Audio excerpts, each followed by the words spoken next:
وَلَقَدْ أَخَذَ اللَّهُ مِيثَاقَ بَنِي إِسْرَائِيلَ وَبَعَثْنَا مِنْهُمْ 12 نَقِيبًا وَقَالَ اللَّهُ إِنِّي مَعَكُمْ لَئِنْ أَقَمْتُمُ الصَّلَاةَ وَآتَيْتُمُ الزَّكَاةَ وَآمَنْتُمْ بِرُسُلِي وَعَزَّرْتُمُوهُمْ وَأَقْرَضْتُمُ اللَّهَ قَرْضًا حَسَنًا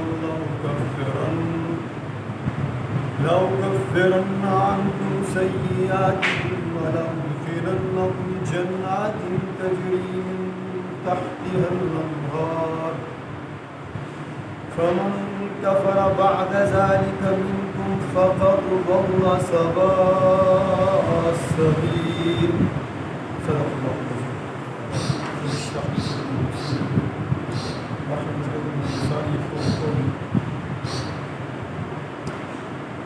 یہ آج سورہ مائدہ کا تیسرا رکوع پڑھ رہے ہیں. آیت نمبر 12 سے اس کا آغاز ہو رہا ہے. کل ہم نے آیت نمبر 11 کو جو پڑھا تھا بنی اسرائیل کی طرف آج کے رکوع میں تغیر کا رخ پھر رہا ہے. اس لیے اس تغیر کی تمہید کے طور پر ان کا ایک تازہ ترین جرم جو انہوں نے کیا تھا کہ اللہ کے نبی صلی اللہ علیہ وسلم کو نعوذ باللہ کبار صحابہ کرام کی ماہیت میں شہید کرنے کی نعوذ باللہ نے کوشش کی تھی. اپنے منصوبے پر عمل درآمد کرنے کے لیے سارے انہوں نے لوازمات پورے کر لیے تھے کہ عین ٹائم پہ اللہ تعالیٰ نے اللہ کے نبی صلی اللہ علیہ وسلم کو انفراد کر دیا کہ نہیں ان کی کھانے کی دعوت پر نہیں جائے. تو آج ان کی طرف اللہ تعالیٰ کا وہ سخن ہے ارشاد فرمایا وَلَقَدْ أَخَذَ اللَّهُ مِيثَاقَ بَنِي إِسْرَائِيلَ. اللہ نے بنی اسرائیل سے پختہ عہد دیا تھا. وَبَعَثْنَا مِنْهُمْ 12 نَقِيبًا. ان کے 12 قبیلے تھے. اللہ تعالیٰ نے 12 ان کے نقیب مقرر کیے. نقیب سے مراد سردار ہے، نگران ہے، نگہبان ہے، جس نے قوم کی نگرانی کرنی تھی شریعت الہیہ کے مطابق ان کو گویا کہ چلانے کا وہ نگہبان تھا، نگران تھا، ذمہ دار تھا. اس کے بعد اللہ تعالیٰ نے انہیں کہہ دیا وقال اللہ، اللہ نے ان سے فرمایا انی معکم، میں تمہارے ساتھ ہوں. لیکن شرط کیا ہے؟ لئن اقمتم الصلاۃ، اگر تم نماز قائم کرنے والے بنو، وآتیتم الزکاۃ، زکات دینے والے بنو، وآمنتم برسلی، میرے رسولوں پر ایمان لے آؤ، وعزرتموہم، اور ان کی مدد کرو. انبیاء علیہ السلام کے پر ایمان لانا اور پھر ان کے ساتھ ان کی مشن کے اندر ان کی مدد کرنا، یہ ایمان بالرسالہ میں شامل ہے. اور وَأَقْرَضْتُمُ اللَّهَ قَرْضًا حَسَنًا، اللہ کو قرض دو، اچھا قرض. یہ قرآن مجید میں بار بار یہ بات آئی ہے کہ جب بندہ اللہ کی راہ میں پیسے خرچ کرتا ہے اللہ تعالیٰ اس کو اپنے ذمہ قرض قرار دیتے ہیں. بندہ شرط یہ ہے کہ وہ جس کمائی سے پیسے دے رہا ہے وہ کمائی جو ہے وہ حلال ذرائع سے کمائی ہوئی، اور جذبہ صرف اللہ کی رضا اور خوشنودی ہو، ریاکاری نہ ہو. تو پھر اللہ تعالیٰ اس کے اس خرچے کو اپنے ذمہ قرض قرار دیتے ہیں اور کئی گنا بڑھا چڑھا کر واپس کرنے کا انعام ارشاد فرماتا ہے. اگر تم نے یہ کام کیے تو لَأُكَفِّرَنَّ عَنْكُمْ سَيِّئَاتِكُمْ، میں ضرور تمہاری برائیاں تم سے زائل کر دوں گا. برائیاں زائل کرنے کا، برائیاں دور کرنے کا ایک مطلب تو یہ ہے کہ جب تم یہ ایمان اور اسلام کے راستے کے اوپر گامزن ہو جاؤ گے تو تمہارے اندر اعمال و اخلاق کی جتنی برائیاں ہیں ایک تو وہ محو ہو جائیں گی. اس کے باوجود بھی اگر نقطہ کمال تک تم نہ بھی پہنچ سکے تو جو چھوٹی موٹی غلطیاں کوتاہیاں باقی ہوں گی میں ان کو اپنے فضل سے معاف کر دوں گا. اور اس کے ساتھ ساتھ وَلَأُدْخِلَنَّكُمْ جَنَّاتٍ تَجْرِي مِنْ تَحْتِهَا الْأَنْهَارُ، اور میں ضرور تمہیں ایسی جنتوں میں داخل کروں گا جن کی نہریں بہتی ہیں. یہ لام کا جو لفظ آ رہا ہے بار بار، یہ لام تاکید کہلاتا ہے. یعنی اللہ تو فرما رہا ہے میں ضرور تمہاری برائیاں تم سے دور کروں گا اور ضرور تمہیں جنت میں داخل کروں گا. فَمَنْ كَفَرَ بَعْدَ ذَلِكَ مِنْكُمْ، اب جس نے اس کے بعد بھی انکار کیا، جس نے ان ساری باتوں کو ماننے سے انکار کیا، اس سب کچھ کے باوجود بھی کافرانہ رویہ اختیار کیا تو فقط یقیناً غولا اس نے گم کر دیا سوا سبیل کو گم کر دیا. سوا سبیل بہت جامع لفظ ہے. اب اس کا مطلب ہے توسط و اعتدال کی شاہراہ عظیم، اور وہ قرآن و سنت کا راستہ ہے. قرآن و سنت نے انسانوں کو کامیابی کے لیے، دنیا اور آخرت دونوں کی کامیابی کے لیے جو راستہ بتایا ہے وہ بالکل سیدھا راستہ ہے، سیدھا جنت کی طرف. اسے صراط مستقیم بھی کہا گیا ہے. اور اس کے علاوہ جتنے بھی راستے ہیں وہ ٹیڑھے بڑے راستے ہیں. یہ سیدھا جنت کی طرف جاتا ہے، باقی جو راستے ہیں وہ ٹیڑھے ہیں اور ان کا اینڈ پوائنٹ بھی وہ جہنم ہے. یہ واحد راستہ ہے جو بالکل سیدھا ہے اور یہ سیدھا جنت کی طرف لے کے جاتا ہے. تو جو لوگ اللہ کے رسولوں پر ایمان نہ لائیں اور پھر ان کی مدد نہ کریں، نماز زکوٰۃ کا نظام قائم نہ کریں، تو گویا کہ وہ اپنی ہدایت کے راستے کو اپنے ہاتھوں سے خود کھو دیں گے. اور فَبِمَا نَقْضِهِمْ مِيثَاقَهُمْ، اور یہ جو بنی اسرائیل نے اپنے عہد کو توڑ ڈالا تھا، ان کا اپنے عہد کو توڑ ڈالنا جو تھا، یہ اس کے پاداش میں لعناہم، اللہ فرما رہے ہیں ہم نے ان پر لعنت فرمائی، ان کو اپنی رحمت سے دور پھینک دیا. وَجَعَلْنَا قُلُوبَهُمْ قَاسِيَةً، ہم نے ان کے دلوں کو سخت کر دیا. دلوں کی سختی سے پناہ مانگنی چاہیے. یہ دل جب نرم ہوتا ہے نا تو پھر ان کے اندر ہدایت کی بات داخل ہوتی ہے، قرآن و سنت کی بات داخل ہوتی ہے. اور ایک حدیث میں دل کی نرمی حاصل کرنے کا ایک نسخہ یہ بھی بتایا کہ یتیموں کے سر پہ ہاتھ رکھو، یتیموں کے ساتھ جو ہے ان کی مدد کرو، شفقت سے پیش آؤ تو دل میں نرمی پیدا ہو. دل کی نرمی بہت اہم چیز ہے. اس کے بعد ہی جو ہے آنکھوں سے آنسو جاری ہوتے ہیں اور دل و دماغ جو ہے اللہ اس کے رسول کی طرف پیوست ہو جاتے ہیں. اس لیے اللہ تعالیٰ سے دل کی نرمی مانگنی چاہیے. بنی اسرائیل کے دلوں کو اللہ فرما رہے ہیں میں نے سخت فرما دیا.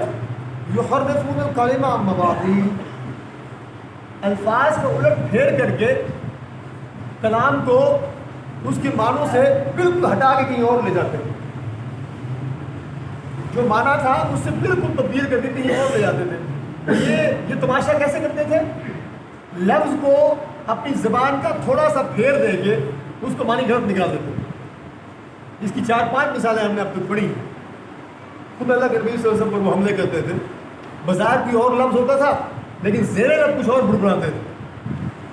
یہ ان کی جو تھی، ان کی جو بازی گریاں تھیں، ان کو سب اللہ تعالیٰ نے واضح فرمایا. اس کے نتیجے میں وَنَسُوا حَظًّا مِمَّا ذُكِّرُوا بِهِ، ہم نے جو ان کو ہدایت دی تھی اس کا بڑا حصہ یہ بھول گئے. جو ہماری تعلیمات تھی اس کا بڑا حصہ یہ بھول گئے. وَلَا تَزَالُ تَطَّلِعُ عَلَىٰ خَائِنَةٍ مِّنْهُمْ، اور ان کی جو خیانتیں ہیں اپنی شریعت سے متعلق ان کا تمہیں پتہ چلتا رہتا ہے غائب وغیرہ. ہاں البتہ الا قلیلا منہم، سوائے تھوڑے سے لوگوں، باقی سارے جو لوگ ہیں وہ اسی روش پر کام کرتے ہیں. اپنے دین کے ساتھ انہوں نے وہ تماشے کیے ہیں، اس انداز میں انہوں نے خیانتیں کی ہیں کہ بالکل حلیہ انہوں نے دین کا بگاڑ دیا. اس لیے ان کی یہ حرکتیں تم سے پوشیدہ نہیں ہیں. لہٰذا فاعف عنہم، ان سے درگزر کرو، اور وصفح، ان سے صرف نظر کرو، ان کو نظر انداز کرو.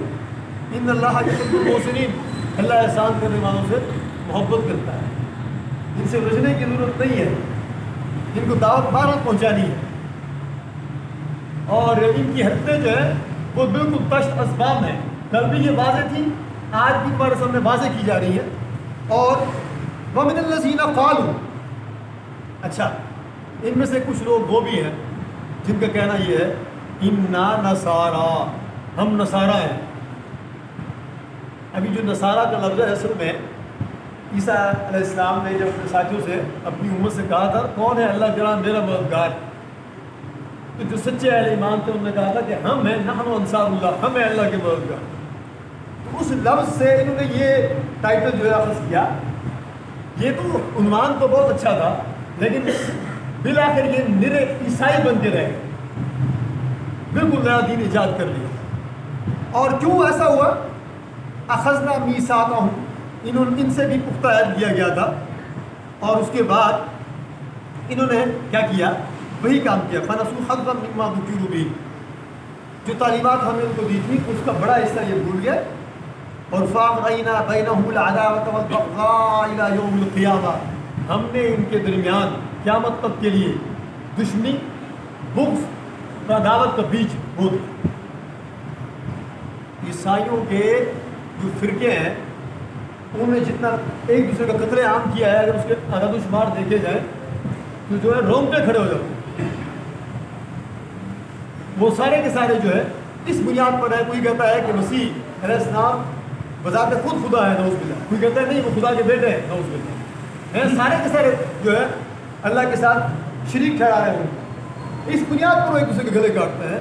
ان کے درمیان بغض و عداوت کی یہ خلیج حائل کر دی اللہ نے قیامت تک کے لیے. فَسَوْفَ يُنَبِّئُهُمُ اللَّهُ بِمَا كَانُوا يَصْنَعُونَ، ان قریب اللہ ان کو جو کچھ یہ بنا رہے ہیں ان کے سامنے لے آئے گا، ان کو بتایا گا کہ تم کیا کرتوت کرتے رہے. جا آل الکتاب، اے اہل کتاب. اب اللہ اہل کتاب کو ایک بار پھر جو ہے جھنجھوڑ رہے ہیں. قد جاءکم رسولنا، تمہارے پاس ہمارا رسول آ گیا ہے صلی اللہ علیہ وسلم. یبین لکم کثیرا مما کنتم تخفون من الکتاب، وہ بہت ساری باتوں کو تمہارے سامنے کھول کر بیان کرتا ہے جو تم چھپاتے ہو اپنی کتاب میں سے. اور ویعفو عن کثیر، اور بہت سی باتوں سے ہمارا رسول درگزر بھی کر جاتا ہے.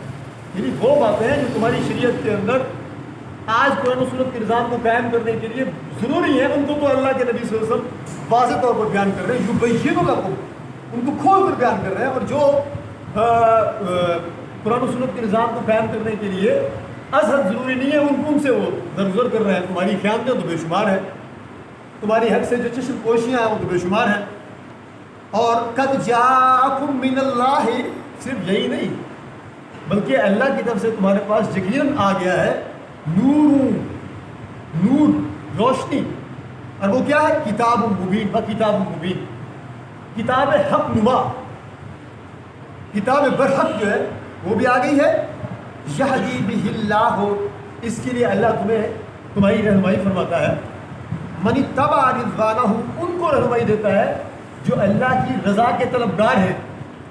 تو اللہ ان کو رہنمائی دیتا ہے کس کی طرف؟ سبل السلام، سلامتی کے طریقوں کی طرف اللہ ان کی رہنمائی کرتا ہے. ان کو دنیا آخرت کی سلامتی، کامیابی، کامرانی، نیک نامی، اور یخرجہم من الظلمات الی النور بإذنہ، اور اپنے اذن سے اللہ ان کو تاریکیوں سے نکال کے روشنیوں کی طرف لے کے آتا ہے. ویہدیہم الی صراط مستقیم، اور صراط مستقیم کی طرف ان کی رہنمائی فرماتا ہے. لقد کفر الذین قالوا، یقیناً کفر کیا ان لوگوں نے جنہوں نے کہا، کیا کہا؟ ان اللہ هو المسیح ابن مریم، نعوذ باللہ، کہ مسیح ابن مریم علیہ السلام ہی نعوذ باللہ اللہ ہے. یعنی مسیح علیہ السلام کو بذات خود ان ظالموں نے کہا کہ یہ خدا ہے. تو یہ ان کے مختلف فرقے تھے، ان میں سے ایک فرقہ یہ بھی کہتا تھا بذات خود خدا ہے، دوسرا فرقہ کہتا تھا کہ نہیں وہ خدا نہیں ہے بلکہ خدا کے بیٹے ہیں، اور ساری خدائی صفات کی حامل ہے. اس کے بعد اللہ فرما رہے ہیں ایک بہت سخت بات، گویا کہ اللہ تعالیٰ کو اپنے پیارے نبی کے بارے میں یہ بات اتنی بری لگی کہ اللہ تعالیٰ نے اس کے اوپر نہایت سخت بات فرمائی ہے. اے نبی صلی اللہ علیہ وسلم ان سے فرمائیے، ان سے کہیے فَمَن يَمْلِكُ مِنَ اللَّهِ شَيْئًا، کون ہے جو اللہ رب العالمین کو اس ارادے سے باز رکھ سکے؟ کس ارادے سے؟ کہ ان اراد ان یہلک المسیح ابن مریم وامہ ومن فی الارض جميعا، وامہ ومن فی الارض جميعا، اگر اللہ مسیح علیہ السلام، ان کی والدہ محترمہ علیہ السلام اور تمام زمین والوں کو اگر اللہ ہلاک کرنا چاہے تو کون اللہ کو اس ارادے سے باز رکھ سکتا ہے؟ یہ اللہ تعالیٰ نے اپنی جاہ و جلال کا، اپنی عظیم الشان قدرت کا اور طاقت کا گویا کہ ایک لحاظ سے اس کے استحصال فرمایا کہ میری تو قدرت اتنی زیادہ ہے، اگر میں یہ کرنا چاہوں تو کون مجھے روک سکتا ہے؟ اس کا مطلب یہ ہے کہ وَلِلَّهِ مُلْكُ السَّمَاوَاتِ وَالْأَرْضِ وَمَا بَيْنَهُمَا، آسمان و زمین اور اس کے درمیان وما بینہما، اس کے درمیان جو کچھ ہے وہ سب اللہ کا ہے، اللہ کی ملک ہے، اللہ کے لیے ہے، اللہ نے بنایا ہے۔ اس لیے یخلق ما یشاء، جس کو چاہتا ہے جیسے چاہتا ہے تخلیق کرتا ہے۔ عیسیٰ علیہ السلام کو جو موجزانہ انداز میں پیدا کیا اور ان کو صریحاً محسوس ہونے والے معجزات دیے، تو اس کا یہ مطلب تو نہیں ہے کہ وہ خدا بن گیا ہے۔ اللہ جو چاہتا ہے کرتا ہے۔ اللہ کی عجائب قدرت آسمان و زمین میں بے شمار ہے، تم صرف اسی کو دیکھ کے گمراہ ہوئے ہو، ورنہ آنکھیں کھول کر دیکھو پوری کائنات میری قدرت کے کرشموں سے بھری ہوئی ہے۔ اس لیے کہ ساری کائنات کا مالک میں ہوں، خالق میں ہوں، اس کو چلانے والا میں ہوں، میرے لیے کوئی مشکل کام نہیں ہے۔ اس بنیاد پر تمہارے لیے گمراہ ہونے کا بھلا کون سا موقع ہے؟ واللہ علی کل شیء قدیر، اللہ ہر چیز پر قدرت رکھتا ہے۔ وقالت الیہود والنصارى، اور یہی یہودیوں اور عیسائیوں کا یہ جو کہنا ہے، کیا کہنا ہے؟ نحن ابناء اللہ، ہم اللہ کے بیٹے ہیں، نعوذ باللہ، واحباؤہ، اور ہم اللہ کی چہیتے ہیں۔ یعنی یہ جو تم اپنے آپ کو اللہ کے بڑا لاڈلا کہتے ہو اور بیٹا تک کہتے ہو، اور احبا یعنی ہم اللہ تعالیٰ کے بڑے چہیتے اور لاڈلے ہیں، تو اللہ فرما رہے ہیں ان سے پوچھو ذرا، کل اے نبی صلی اللہ علیہ وسلم سے پوچھیے، فَلِمَ يُعَذِّبُكُم بِذُنُوبِكُم، پھر اللہ تمہیں تمہارے گناہوں کی پاداش میں عذاب کیوں دیتا ہے؟ اگر تم واقعی اللہ تعالیٰ کے اتنے قریب ہو، اتنے پہنچے ہوئے ہو، اتنے لاڈلے ہو، تو تمہیں تو اللہ نے تمہارے گناہوں کی پاداش میں کئی بار عذاب میں مبتلا کیا ہے، تمہاری تاریخ جس سے بھری ہوئی ہے۔ اگر ایسی بات ہے کہ تم اللہ کے بڑے لاڈلے ہو، تو پھر کیوں اللہ تعالیٰ نے تمہیں عذاب دیا ہے؟ اور پھر بل انتم بشر ممن خلق، بلکہ تم بھی ایک عام انسان ہو جیسے باقی انسان اللہ نے تخلیق کیے، تم بھی ایک بشر ہو، انسان ہو، لیکن جیسے باقی انسان اللہ نے تخلیق کیے ہیں۔ یغفر لمن یشاء، ہاں اللہ جس کو چاہتا ہے معاف کرتا ہے، ویعذب من یشاء، جس کو چاہتا ہے عذاب میں مبتلا کرتا ہے۔ وللہ ملک السماوات والارض وما بینہما، پھر ایک بار وہی جملہ پھر دہرایا، کہ سارا اختیار، ساری قدرت وہ میرے اپنے ہاتھ میں ہے، جس کو چاہوں سزا دوں، جس کو چاہوں معاف کر دوں، میں زمین و آسمان کا۔ اور وما بینہما، یہ لفظ آج دو بار اللہ نے فرمایا، جو کچھ ان کے درمیان ہے، جو کچھ بھی ان کے درمیان ہے، یہ سب کا مالک میں ہوں، خالق میں ہوں، نگہبان میں ہوں، پشتیبان میں ہوں، چلانے والا میں ہوں، اس عظیم الشان نظام کائنات کو چلانے والا میں ہوں۔ وَإِلَيْهِ الْمَصِيرُ، اور میری طرف تم سب کو پلٹ کے آنا ہے، اسی کی طرف تمہیں سب کو پلٹ کے جانا ہے۔ اور یا اہل الکتاب، ایک بار پھر فرمایا، پھر جھنجھوڑا ہے اہل کتاب، قد جاءکم رسولنا، یقیناً تمہارے پاس ہمارا رسول آ گیا ہے صلی اللہ علیہ وسلم، یبین لکم، وہ تمہارے سامنے میری آیات کو کھول کھول کر بیان کرتا ہے، اور ایسے وقت میں آیا ہے علی فترۃ من الرسل، جب انبیاء کی آمد کا سلسلہ ایک مدت سے بند تھا، عیسیٰ علیہ السلام کے بعد جناب رسول اللہ صلی اللہ علیہ وسلم کا آنا، درمیان میں ایک طویل عرصہ موجود ہے، انبیاء کی آمد کا سلسلہ منقطع تھا، ایسے عالم میں میرا رسول آ گیا ہے۔ یہ جملہ اللہ نے دو بار فرمایا آج کے رکوع میں۔ اس لیے تم کیا کرو، اور وہ جو میرا رسول ہے، ان تقولوا، اور تم جو یہ کہتے ہو کہ ما جاءنا من بشیر ولا نذیر، کہیں تم یہ نہ کہہ سکو کہ ہمارے پاس تو کوئی بشیر اور نذیر آیا ہی نہیں۔ حضرت فرما رہے ہیں، اتمام حجت کر رہے ہیں، اپنی حجت پوری کر رہے ہیں۔ دیکھو میرے رسول جو آئے ہیں صلی اللہ علیہ وسلم، بشیر اور نذیر بنا کر آئے ہیں نا، اس لیے ہے تاکہ کل کو تم جو ہے یہ بہانہ نہ بنا سکو ہمارے پاس تو کہ نبی آئے نہیں تھے، جو ہمیں خوشخبری دیتے اور ہمیں ڈراتے۔ بشیر و نذیر، خوشخبری دینے والا اور ڈرانے والا۔ اور اب اللہ فرما رہے ہیں، لو فقط جاءکم بشیر و نذیر، بس تمہارے پاس آ گئے بشیر اور نذیر۔ بہت خوبصورت جو ہے یہ الفاظ ہیں، اللہ کے نبی صلی اللہ علیہ وسلم کی انتہائی عظیم الشان شخصیت کا یہ بڑا ہی جامع تعارف ہے کہ خوشخبری دے رہے ہیں سیدھے راستے پر چل رہے ہیں، اور ڈرا رہے ہیں گمراہی پر چل رہے ہیں۔ اس لیے اب وہ تمہارے پاس آ چکے ہیں، بس تحقیق وہ آ گئے ہیں۔ واللہ علی کل شیء قدیر، اور اللہ ہر چیز پر قدرت رکھتا ہے۔ اللہ تعالیٰ نے آج کے رکوع کے اندر اہل کتاب کے اوپر گویا کہ ہدایت کے عظیم الشان انداز کے ذریعے ان کے اوپر اتمام حجت کر دی۔ ہم نے اب تک اہل کتاب کے کئی بار جو ہے وہ اللہ تعالیٰ کی طرف سے ہم نے تخاطب کو پڑھا ہے، لیکن آج کے جو جملے تھے ان کے اندر کچھ مختلف انداز بیان ہے اور نہایت جو ہے وہ جھنجھوڑنے والا ہے اور سمجھانے والا ہے، دلائل بھی ہے اور ساتھ ساتھ جو ہے وہ جو فرمایا کہ اگر میں تم کو مسیح علیہ السلام کو خدا بنا رہے ہو، اگر میں مسیح علیہ السلام کی والدہ تمام مسلمان والوں کو ہلاک کر دوں، کون مجھے روک سکتا؟ اللہ تعالیٰ نے اپنی بادشاہی کا اپنی قدرت کاملہ کا اپنے اختیار کل کا بھی تذکرہ فرمایا ہے۔ اللہ تعالیٰ میں اپنی ذات کامل سے جڑنے کی توفیق عطا فرمائے، اللہ تعالیٰ میں ہدایت عطا فرمائے، گمراہی کے راستوں سے محفوظ فرمائے، سوا سبیل تک پہنچنے کی اور جنت تک بلا کر پہنچنے کی توفیق عطا فرمائے۔ باقی دعوانا الحمدللہ رب العالمین۔